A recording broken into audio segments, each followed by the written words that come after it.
Hello. അപ്പോൾ ഇന്ന് നമ്മൾ ഉണ്ടാക്കാൻ പോണതേ ഞാൻ ഇതുവരെ എൻ്റെ ലൈഫിൽ ട്രൈ ചെയ്യാത്തൊരു കാര്യമാണ് കേട്ടോ.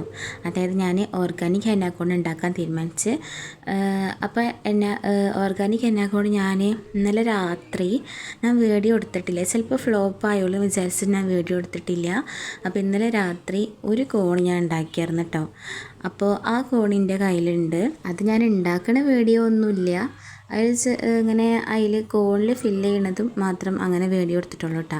ഇതിപ്പോൾ ഞാൻ ഉണ്ടാക്കുന്നത് പ്രാക്ടീസ് കോണാണ്. പ്രാക്ടീസ് കോൺ ഉണ്ടാക്കണതിൽ ഒരു ഇൻഗ്രീഡിയൻറ്റ് മാത്രം ചേർത്താലാണ് അത് ഹെന്ന കോൺ ആവുള്ളൂ. അതായത് നമ്മളിപ്പോൾ കയ്യിലൊക്കെ സ്റ്റെയിൻ വരാൻ വേണ്ടിയിട്ടിടുന്ന ഹെന്ന കോൺ ആണെങ്കിൽ അത് നമ്മൾ എസെൻഷ്യൽ ഓയിൽ യൂക്കലിപ്റ്റസിൻ്റെത് യൂസ് ചെയ്യണം കേട്ടോ. അപ്പോൾ ഞാനിതിൽ എസെൻഷ്യൽ ഓയിൽ യൂസ് ചെയ്യണില്ല, വെള്ളമാണ് യൂസ് ചെയ്യണത് കേട്ടോ പ്രാക്ടീസ് കോൺ ഉണ്ടാക്കുന്നത്. അപ്പോൾ അതുകൊണ്ടാണ് വെള്ളം യൂസ് ചെയ്യുന്നത് കേട്ടോ. പിന്നെ ചിലർ ലെമൺ ജ്യൂസും കാര്യങ്ങളൊക്കെ യൂസ് ചെയ്യും. ലെമൺ ജ്യൂസ്, പിന്നെ ഈ ചായ തിളപ്പിച്ച വെള്ളം അങ്ങനെയൊക്കെ യൂസ് ചെയ്യാറുണ്ട്. അപ്പോൾ ഞാനങ്ങനെ യൂസ് ചെയ്യണമെന്നില്ല, ഫസ്റ്റ് ടൈം അല്ലേ, അപ്പോൾ അതുകൊണ്ടാണ് വെള്ളത്തിൽ ഇങ്ങനെ ചെയ്യണത് കേട്ടോ. അപ്പോൾ നിങ്ങൾക്ക് കോണിന് ആവശ്യമായിട്ടുള്ള കുറച്ച് ഹെന്ന പൗഡർ എടുക്കുക. അതിലേക്ക് ഒരു 2 ടീസ്പൂണ് പഞ്ചസാര ആഡ് ചെയ്യുക. അത് കുറച്ച് നമ്മളെപ്പോഴും ഈ എണ്ണയൊക്കെ ചെയ്യുമ്പോൾ ഒലിച്ച് പോകാതിരിക്കാൻ വേണ്ടിയിട്ട് അവിടെ തന്നെ സ്റ്റിക്കി ആയിട്ട് നിൽക്കാനാട്ടോ ഈ പഞ്ചസാര ഉപയോഗിക്കുന്നത്. അത് കഴിഞ്ഞിട്ട് ആവശ്യത്തിനുള്ള വെള്ളം കൂടി ചേർത്തിട്ട് മിക്സ് ചെയ്തിട്ട് നമ്മൾ റെസ്റ്റ് ചെയ്യാൻ വെക്കുക. അത് റെസ്റ്റ് ചെയ്യാനിരിക്കുന്ന ടൈം കൊണ്ട് നമുക്ക് കുറച്ച് കോൺ ഉണ്ടാക്കിയെടുക്കണം.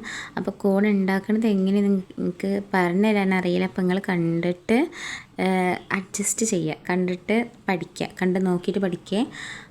അപ്പോൾ അതിൻ്റെ ഇങ്ങനെ ചുരുട്ടി കൊടുക്കുക. ഞാൻ ആദ്യം ചുരുട്ടിയങ്ങൾ കണ്ടില്ലേ, ഈ സെലോഫാൻ ഷീറ്റിൻ്റെ പകുതി ഭാഗത്ത് നമ്മൾ കൈവച്ച് പിടിച്ചിട്ട് ഇങ്ങനെ കോൺ പോലെ ആക്കി കൊടുക്കുക. അപ്പോൾ അതെങ്ങനെയെന്ന് വെച്ചിട്ടുണ്ടെങ്കിൽ അതിൻ്റെ ഉള്ളിലൊരു പേപ്പർ ഉണ്ടാവും, ഉള്ളിലൊരു ഷീറ്റ് ഉണ്ടാവും. അത് നമ്മൾ പതുക്കെ സ്ലോ ആയിട്ട് മേലോട്ട് വലിക്കുക. അപ്പോൾ അതിങ്ങനെ അതിൻ്റെ ആ നിബിൻ്റെ ആ പോർഷൻ ഉണ്ടല്ലോ അവിടെ ഇങ്ങനെ ടൈറ്റായിട്ട് വരും. ആ സൂചി ഇരിക്കുന്ന ഭാഗം ടൈറ്റായിട്ട് വരും.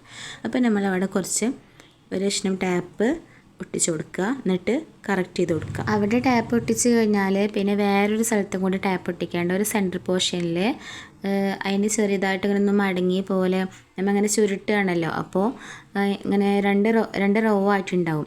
അപ്പോൾ അതിൽ അതിൻ്റെ സെൻറ്റർ ഭാഗത്ത് തൊട്ട് പോയി കഴിഞ്ഞാൽ അറിയാം അങ്ങനെ ഒരു റോ അങ്ങോട്ട് പോകുന്നുണ്ടാവും മേലോട്ട്. അങ്ങനെ പോകണ ആ റോയിൽ നമ്മളെന്താക്കുക, അവിടെയും കൂടെ ഒന്ന് ടാപ്പ് ഒട്ടിച്ച് കൊടുക്കട്ടെ. എന്തിനാണെന്ന് വെച്ചാൽ മെഹന്തി ഈ പൈപ്പിംഗ് ബാഗിൽ നിന്ന് നമ്മൾ ഇതിലോട്ട് അപ്ലൈ ചെയ്യുമ്പോൾ അതിൻ്റെ ഉള്ളിൽ നിന്ന് പുറത്തേക്ക് വരാതിരിക്കാൻ വേണ്ടിയിട്ടാണ്. ഈ കോണിൻ്റെ ഉള്ളിൽ തന്നെ ഇരിക്കണം. നമ്മൾ പ്രഷർ കൊടുത്തിട്ട് ഇങ്ങനെ അതിൻ്റെ ഉള്ളിലോട്ട് മെഹന്തി ആക്കുമ്പോൾ അതെന്താവാൻ പാടില്ല, പുറത്തോട്ട് വരാൻ പാടില്ല. അതുകൊണ്ടാണ് ആ സെൻറ്റർ പോർഷനിലും കൂടെ ഒട്ടിക്കാൻ വേണ്ടി പറയണത് കേട്ടോ. ഇത് ഞാൻ ഇന്നലെ രാത്രി എടുത്ത ചെറിയൊരു വീഡിയോ ആണ്. ഇതിൻ്റെ പ്രാക്ടീസ് കോൺ അല്ല, എൻ്റെ കയ്യിലിടാനായിട്ട് ഞാൻ ഉണ്ടാക്കിയൊരു കോണായിരുന്നു. അപ്പോൾ അതിൻ്റെ അങ്ങനെ ബാക്കിലും ഒക്കെ മടക്കണ ആ ഒരു പോർഷൻ ഞാൻ നിങ്ങളെ കാണിക്കാൻ കേട്ടോ, എങ്ങനെ മടക്കുക എന്നുള്ളതൊക്കെ. അപ്പോൾ ഇവിടെ മെഹന്തി പുറത്തോട്ട് വരാതിരിക്കാൻ വേണ്ടിയിട്ടാണ് അവിടെ ടാപ്പ് ഒട്ടിച്ച് കൊടുക്കുന്നത്. പിന്നെ ഇതിൻ്റെ ബാക്ക് സൈഡ് മടക്കണ എങ്ങനെയെന്ന് ഇതിൽ കാണിക്കേണ്ട കേട്ടോ. ആദ്യം നമ്മളവിടെ ടാപ്പ് ഒട്ടിച്ച് കൊടുക്കാൻ കേട്ടോ, 2 സൈഡിലും, അതായത് ഫ്രണ്ടിലും ബാക്കിലും നമ്മൾ ടാപ്പ് ഒട്ടിച്ച് കൊടുക്കണം. എന്താണെന്ന് വെച്ചാൽ അപ്പം മെഹന്തി പുറത്തോട്ട് പോകാതിരിക്കാൻ വേണ്ടിയിട്ട് നമ്മൾ അത്രയും ടൈറ്റ് ആക്കിയിട്ട് വേണം ഇതിനെ മടക്കാനായിട്ട്. എന്നാലാണ് മെഹന്തി നല്ല വൃത്തിയിട്ട് ഇവിടെ ഇരിക്കുകയുള്ളൂ, പിന്നെ പുറത്തോട്ടൊന്നും വരാതെ ഇരിക്കുകയുള്ളൂ. അതിനാണ് ഇങ്ങനെ മടക്കണത്.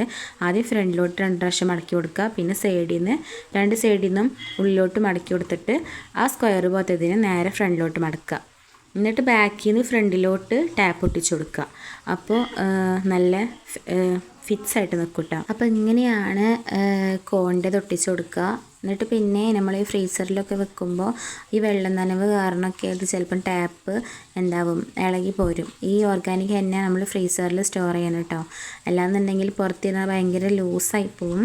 അപ്പോൾ ഒന്ന് ടൈറ്റനാവാനാണ് നമ്മൾ ഫ്രിഡ്ജിൽ വെക്കണത് കേട്ടോ. ഫ്രിഡ്ജിൽ വെച്ചാൽ മതി. അപ്പോൾ ഒന്നും കൂടി 2-3 ടാപ്പും കൂടി നമ്മളൊരു ഉറപ്പിന് വേണ്ടിയിട്ട് നമ്മൾ സെറ്റ് കൊടുക്കാം കേട്ടോ, കുറച്ച് സ്ട്രോങ് ആവാൻ വേണ്ടിയിട്ട്. അപ്പോൾ ഇത്രയേ ഉള്ളൂ നമ്മുടെ കോൺ ഉണ്ടാക്കുന്ന പരിപാടി. കോണ് ടാപ്പൊക്കെ വെച്ചിട്ടുള്ള പരിപാടി ഇത്രയേ ഉള്ളൂ. അപ്പോൾ എല്ലാവർക്കും ചെയ്യാം കേട്ടോ.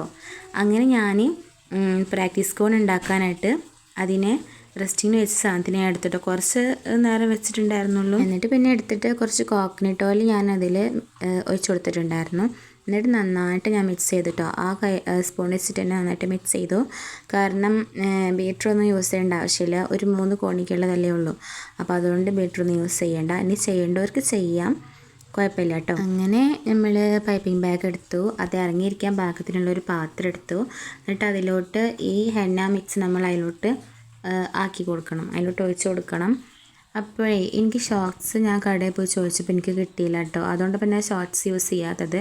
അല്ലാന്നുണ്ടെങ്കിൽ നിർബന്ധമായിട്ടും ഷോർട്ട്സ് യൂസ് ചെയ്യാതെ നല്ല സ്മൂത്തായിട്ട് പേസ്റ്റ് പുറത്തേക്ക് വരാൻ സഹായിക്കട്ടോ. ഈ പേസ്റ്റ് ഒന്നും കൂടെ സ്മൂത്താക്കും ഷോർട്ട്സ് യൂസ് ചെയ്താൽ. ഈ ഷോർട്ട്സിൽ ഈ പൈപ്പിംഗ് ബാഗ് വെച്ചതിൻ്റെ മേലെ കൂടെ ഷോർട്ട്സ് വെച്ചിട്ട് ഇതുപോലെ അതിൻ്റെ റബ്ബർ ബാൻഡൊക്കെ ഇട്ടിട്ട് നല്ല ഫിക്സ് ആക്കി വെച്ചിട്ട് നന്നായിട്ട് വലിക്കുക. നിങ്ങൾ കണ്ടിട്ടുണ്ടാവും ചില ഹെന്ന ഒക്കെ ഉണ്ടാക്കണൊക്കെ യൂട്യൂബ് ചാനലൊക്കെ കണ്ടിട്ടുണ്ട്, ഞാൻ കണ്ടിട്ടുണ്ട്.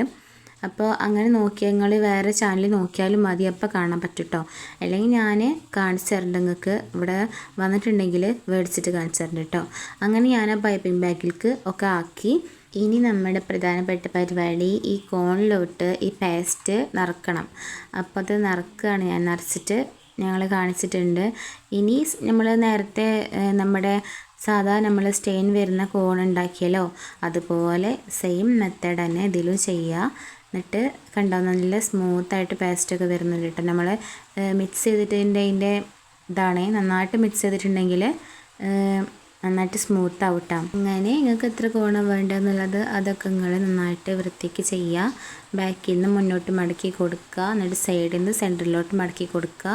എന്നിട്ട് പിന്നെ ആ ഒരു സ്ക്വയർ ആയിട്ടുള്ള ഷേപ്പിന് നമ്മൾ ഫ്രണ്ടിലോട്ട് മടക്കി കൊടുക്കുക. അങ്ങനെയൊക്കെ ആയിട്ട് ബാക്കിൻ്റെ ഫ്രണ്ടിലോട്ട് ടാപ്പ് ഒട്ടിച്ച് കൊടുക്കുക. അതേ സെയിം മെത്തേഡ് തന്നെയാണ്, ഞാൻ പറയണ്ടല്ലോ, കണ്ടതല്ലേ. അപ്പോഴേ ഇത്രയേ ഉള്ളൊരു മെഹന്തി കോൺ വീട്ടിലുണ്ടാക്കാനായിട്ട് നമുക്ക് എല്ലാവർക്കും വീട്ടിലുണ്ടാക്കാൻ പറ്റും കേട്ടോ. അപ്പോൾ ഞാനിതുവരെ ഉണ്ടാക്കിയിട്ടുണ്ടായിരുന്നില്ല, ഇനി ഇൻഷാ അല്ലാഹ് എന്തായാലും ഉണ്ടാക്കും. എനിക്കിപ്പോൾ ഒക്കെ മനസ്സിലായിട്ടോ ഉണ്ടാക്കണം എങ്ങനെയാണെന്നും. പിന്നെ നമ്മൾ കുറേ വീഡിയോസും കാര്യങ്ങളൊക്കെ കാണുമല്ലോ, എന്നിട്ടല്ലേ നമ്മളിതിന് ഇറങ്ങിത്തിരിക്കുകയുള്ളൂ. അപ്പോഴേ ഇവിടെ നല്ല മഴ ഉണ്ട് കേട്ടോ. നിങ്ങളവിടെയൊക്കെ എങ്ങനെയാണ്, നല്ല മഴ ഉണ്ടോ? ഇവിടെ 2-3 ദിവസമായിട്ട് നല്ല മഴയാണ്. കോളേജും സ്കൂളൊന്നും ഇല്ല കേട്ടോ. അതുകൊണ്ട് അനിയന്മാർക്കൊക്കെ നല്ല സുഖമാണ്, ഒരു ഭയങ്കര ഹാപ്പി ആയിട്ടോ, സ്കൂളിലൊന്നും പോകണ്ടല്ലോ. അപ്പോൾ കോളേജൊന്നും ഇല്ല, എനിക്ക് ഈ പരിപാടിയൊക്കെ ചെയ്യാൻ പറ്റുന്നുണ്ട്, ആ ഒരു സന്തോഷത്തിലാണ് ഞാനും. അപ്പോൾ ഇത്രയേ ഉള്ളൂ നമ്മുടെ കോൺ ഉണ്ടാക്കുന്ന വീഡിയോ. അപ്പോൾ ഓക്കെ, ടാറ്റാ.